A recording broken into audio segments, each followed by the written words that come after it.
आता माझा इथे स्वयंपाक सगळं झालेला होता, पण मला सोयाबीन छोटे छोटे सोयाबीन आणलेले किराणा ते ट्राय करायचे, त्याची भाजी बनवायची होती.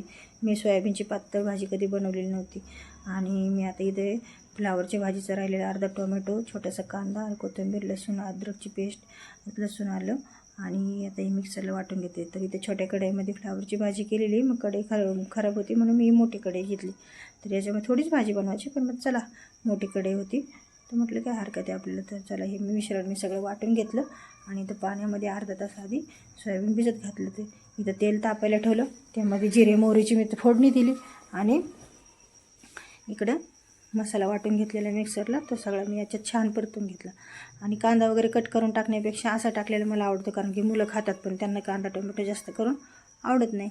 तर यामध्ये मी हळद, धना पावडर, लाल तिखट, आपला घरचा मसाला अशा प्रकारे सगळे मसाले थोडे थोडे टाकून दिले आणि इकडे कोमट पाणी पण करायला ठेवलं. आणि अशा प्रकारे आता छान मस्त त्याला तेल सुटेपर्यंत परतून घेते.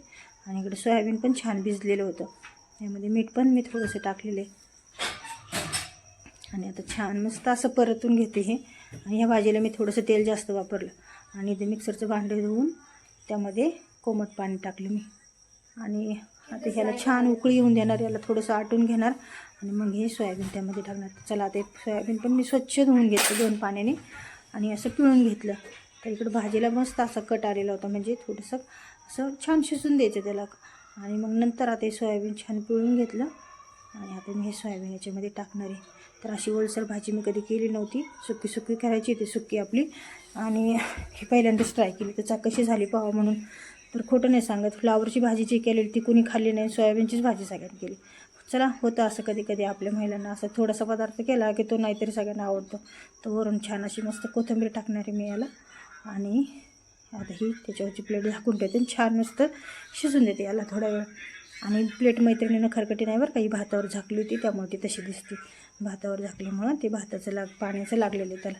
तर चला छान अशी मस्त अशी भाजी झालेली तयार आपली. आता याबरोबरती कोथिंबीर टाकते मी आता आणि थोडंसं तेल पण सोडते, कारण ही भाजी ना थोडीशी तेलकट छान दिसते.